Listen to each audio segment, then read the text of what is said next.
Hello friends, आज की हमारी स्टोरी एक शरारती बच्चे की। अगर पसंद आए तो लाइक कर देना और चैनल को सब्सक्राइब कर देना। एक दफ़ा एक जैक नाम का लड़का अपनी माँ के साथ रहता था। जैक बहुत शरारती था।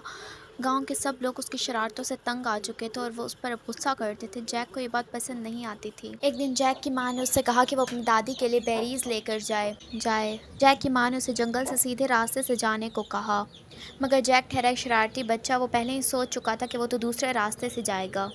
जंगल से जाते हुए वहीं दो रास्ते आ गए। उसने माँ के बताए हुए रास्ते के अलावा दूसरा रास्ता चुन लिया। वो उस रास्ते पर जाने लगा। पहले तो सब कुछ ठीक था। सूरज चमचमा रहा था, परिंदे चहचहा रहे थे। उसे ये सब बहुत अच्छा लग रहा था।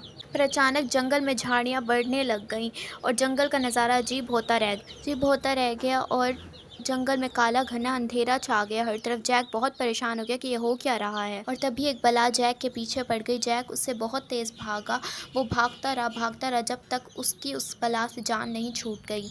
उसके बाद उसके पीछे शेर पड़ गए। वो उनसे भी बहुत तेज़ भागा जब तक कि शेरों से उसने पीछा ना छुड़ा लिया। और तब उसके पीछे बहुत सी बैलें पड़ गई। वो उनसे भी बहुत तेज़ भागा। अब वो बहुत थक चुका था, लेकिन वो रुक नहीं सकता था। आखिर वो कहीं जाकर बैठ गया और अब वो बहुत डरा हुआ था कि वो क्या करे। तभी उसके पास एक बूढ़ा उल्लू आया जो कि उसे काफ़ी देर से देख रहा था।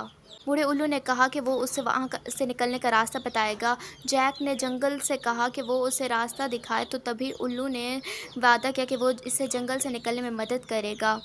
वो उल्लू के साथ उसके बताए हुए रास्ते पर चलने लगा और आखिर उल्लू ने उसे उस जंगल से बाहर निकाल दिया। जैक ने उल्लू का शुक्रिया अदा किया और अब वो अपनी दादी के घर की तरफ बढ़ने लगा। जैक बहुत खुश था और वो जाकर अपनी दादी से मिला। अब वो अपनी शरारतों से बाज आ चुका था, क्योंकि उसने अपनी ज़िंदगी से बहुत अच्छा सबक सीख लिया था। अब गांव वाले भी खुश थे, क्योंकि अब जैक अपनी शरारतों से बाज आ चुका था। इसके बाद जैक अपनी शरारतों से बाज आ गया। वो अपनी गलती से बहुत कुछ सीख चुका था।